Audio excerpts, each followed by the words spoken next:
How to select stock for the strategy, ये सबसे बड़ी चीज है। बहुत लोग इसको सुन लेते हैं पहले, जब हम बताते हैं देख लेते हैं, लेकिन ध्यान बाद में नहीं देते हैं। जब 2-3 महीना कर लेते हैं बोलता है अरे लाइफ इज इजी, इसको याद रखने का जरूरत नहीं है, बट ये बहुत जरूरी है। पहला चीज मैं देखा हूं, जो मैं बोला दूसरा नहीं है, पहला चीज है गवर्नेंस का बारे में।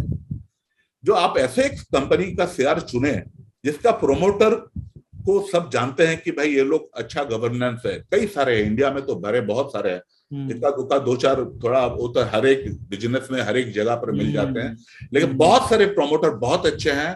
गवर्नेंस देखिए और उसका year after year growth performance देखना जरूरी है। हो सकता है कि आपको एक शेयर मिल जाए, इसी साल प्रॉफिट किया बट पिछले उसका रिकॉर्ड बहुत खराब था, तो आप उसको लेकर अगर आप करोगे तो हो सकता है कि उसमें शायद नेक्स्ट क्वार्टर में प्रॉब्लम हो जाए। तो थोड़ा आपको देखना पड़ेगा भाई, quarter by quarter, quarter on quarter. वो तो आजकल के जो टेक्नोलॉजी कंपनी वगैरह है उसमें क्यू देखते हैं, बट बाकी जो हमारे पुराने जैसे कि कोर सेक्टर बताए उसमें एनुअल भी आप देखेंगे तो पता चलेगा कौन सा शेयर हर एक साल माने इन्हें जनरल उसका अप ट्रेंड है कि नहीं। और दूसरा चीज है, और दूसरा चीज मैं एक चीज यहाँ बताना चाहता हूं, ये ऑप्शनल स्ट्रेटेजी का सबसे एक तो बढ़िया चीज है ना, आपको कोई ज्यादा जरूरत नहीं टेक्निकल चार्ट एनालिसिस ये सब करने का, कोई जरूरत नहीं। बहुत सारे इंफॉर्मेशन अवेलेबल है from your TV channel, from Vivek Bajaj ji and from others, और बहुत सारे स्कैनर अवेलेबल है जो कि आपका भी स्टॉकेज में भी मैं यूज करता हूं। ये सब थोड़ा उसको जब आप थोड़ा एक्सपीरियंस हो जाता है आप उसको यूज कीजिए, आप चार्ट, लेकिन अच्छा शेयर चुनिए और ये जरूरी हो जाता है। तो इसीलिए ये सबके लिए ये optional strategy everybody can do this, because इसमें बहुत सारा ज्यादा नॉलेज की जरूरत नहीं। ओनली नॉलेज इज दैट भाई कंपनी अच्छा होना चाहिए, उसका नॉलेज थोड़ा सा होना चाहिए। Number 2 is that share should belong to a sector having potential for near term and long term growth and this should be reviewed on regular basis. तो इसको मैं इसीलिए बताया, हर एक शेयर का मैं जानता हूं कि ये टाटा स्टील शायद 2000 हो जाएगा या स्टेट बैंक ऑफ इंडिया 1000 हो जाएगा, ये सब ठीक है, लेकिन as a option wheel trader मुझे उसमें कोई मतलब नहीं। मुझे इस महीना 15 दिन 20 दिन में क्या होने वाला है, दैट इज मोर इंपॉर्टेंट। अगर इस छोटा सा शॉर्ट टर्म पीरियड में वो तो उसका अच्छा है प्रोस्पेक्ट, तब मैं कैश सिक्योर्ड पुट यहां मैं सेल करूंगा। अदरवाइज अगर 5 महीने का बाद पहले फिर गिरने वाला है फिर उसके बाद ऊपर जाएगा, तब वो हमारे लिए अच्छी नहीं है। हमारे लिए स्टॉक थोड़ा सा ऊपर या स्टैग्नेट रहना अच्छा है, तो उसका देखना पड़ेगा। जैसे कि अभी आज का डेट में अगर मैं लूं, देखिए आईटी कितना फेवरेट है हम सबके लिए, लेकिन आज के दिन में अब मैं कहीं भी पढ़ता हूं तो अरे मिड कैप आईटी जो ओवर प्राइस्ड, आईटी जो है भाई आफ्टर रिजल्ट कैसे गिरे हैं, तो आईटी तो अभी के लिए थोड़ा दिन के लिए ठीक नहीं है। तो अगर मैं आज आईटी में सीएसपी करूं, क्या सिक्योर्ड पुट सेल करूं, हो सकता है कि मुझे इशू आ सकते हैं, इन द मनी होकर मुझे शेयर खरीदना पड़ सकता है।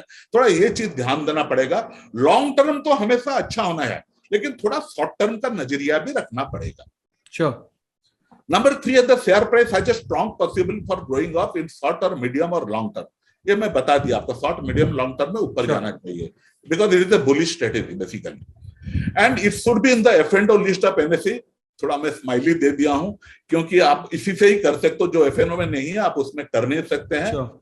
And it is the option at various strike prices should be liquid in derivative trades. ये चीज को हम लोग बहुत नजरअंदाज कर देते हैं, बहुत नजरअंदाज। देखिए मेरा एक फेवरेट शेयर था, मैं उसका नाम बताऊंगा इधर, एमजीएल, महानगर गैस लिमिटेड। उसमें जब नया उस समय मैं कर रहा था इन 2020, उसमें काफी I got lot of money from this selling cash और सेलिंग कॉल, काफी अच्छा पैसा बनता था।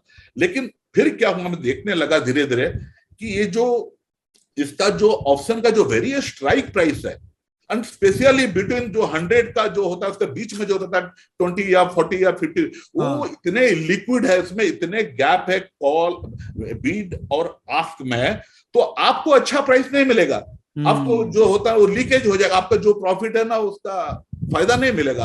आप बैठे हो कि भाई मैं निकल जाऊं, आप निकल नहीं पा रहे हो। और दूसरा चीज हो जाता है, एक बड़ी चीज एक हो जाता है कि सर बैन में आ जाता है कभी कोई, तो उस समय भी बड़ा मुश्किल आ जाता है। तो वो सब चीज को थोड़ा ध्यान देना पड़ेगा भाई, कौन सा शेयर में जो बोला how to select a stock, ये चीज को ध्यान देना पड़ेगा। श्योर। फिफ्थ पॉइंट है जो कि मैं पहले बताया, अगर आपको इन द मनी हो गया शेयर और आपको शेयर खरीदना पड़ा, तो आपको झटका नहीं लगना चाहिए, अरे यार ये शेयर आ गया अब मैं करूंगा क्या। तो आप इसीलिए उसमें किए हो कि आप सस्ते भाव में शेयर खरीदने के लिए इसको किए हो, तो आपको झटका नहीं लगना चाहिए। If you are really an investor, पहला दिल में इन्वेस्टर होना चाहिए। ट्रेडिंग से तो पैसा आते रहता है, वो तो बोनस है। एक्चुअली पैसा आएगा हमारे इन्वेस्टमेंट से, प्रोवाइडेड आपका लॉन्ग टर्म नजरिया उस शेयर में है। And must have enough capital to buy the stock as per the एफ&ओ लॉट इफ सिचुएशन अराइजेस, जो कि मैं 15 लाख का एग्जांपल में आपको दिया। Sure sure sure. चल I go to the next slide. हाँ हाँ हाँ। Before you trade in OWC, ये थोड़ा जान लेना जरूरी है कि probably this is the simplest strategy. मैं इसको बहुत सिंपल समझता हूं, इसमें ज्यादा दिमाग लगाने की जरूरत नहीं है accept choosing the stock. Please note that lack of technical knowledge will not be an hindrance, but you must have some knowledge on fundamental of a share.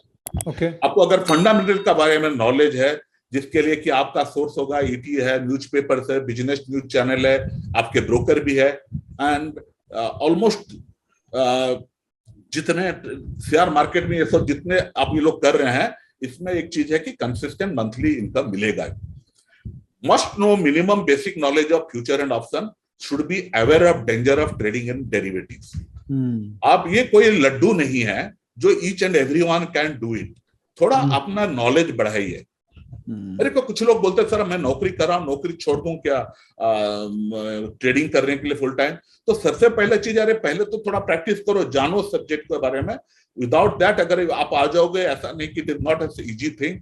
आप झटका देखने, बहुत सारे लोग थोड़ा अभी फंस रहे हैं, क्योंकि जो लोग अप्रैल के बाद आए मार्केट में 20, वो लोग देखे कि एवरी मंथ पैसा बन रहा है, तो सोचे कि दुनिया ऐसा ही चलता है, लेकिन ऐसा नहीं चलता। हम लोग सब देखते हैं क्या आज हो रहा है। तो इसके लिए इसका फ्यूचर ऑप्शन का थोड़ा बेसिक नॉलेज ले लीजिए।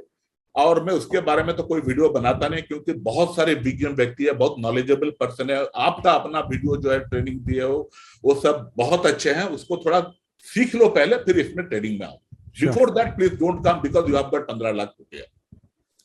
Person having knowledge of technical analysis, ability to read chart or taking help of screener scans will do much better performance. जो लोग मैं बताया कि फंडामेंटल जो जानते हैं वो कर सकते हैं, लेकिन अगर आपको टेक्निकल नॉलेज है, अगर आप थोड़ा चार्ट स्टडी कर सकते हो, जान सकते हो, उसका बाद स्कैनर का यूज करना जान सकते हो, तो इसमें थोड़ा प्रॉफिट ज्यादा आएगा। सो धीरे धीरे जानने का कोशिश कीजिए, पहले भले स्टार्टिंग की हो फंडामेंटल से, इसका नॉलेज आप लेने से आपको ज्यादा फायदा होगा। Sure.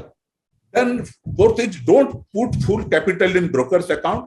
50-60% आप ब्रोकर के अकाउंट में रखिए, बाकी 50-60% आपको जैसा बताया बैंक में अपना रखिए। आजकल हर एक बैंक स्वीप अकाउंट देता है, एफडी में मत रखिए, एफडी में पेनल्टी लग जाएगा आप पैसा निकालोगे तो। जितने स्टेट बैंक वगैरह स्वीप अकाउंट देते हैं, उसमें पैसा अपने आप 1 साल का जो प्रीमियम रेट होता है, ज्यादा रेट होता है, उसमें इन्वेस्ट हो जाता है, नॉट इन 2.5 और 3.5।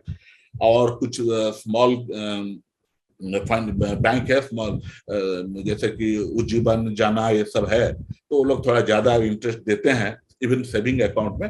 तो आप सोच सकते हैं इसके बारे में कि आप वहां रख के जल्दी आप पैसा ट्रांसफर कर सके अगर जरूरत होगा तो। श्योर।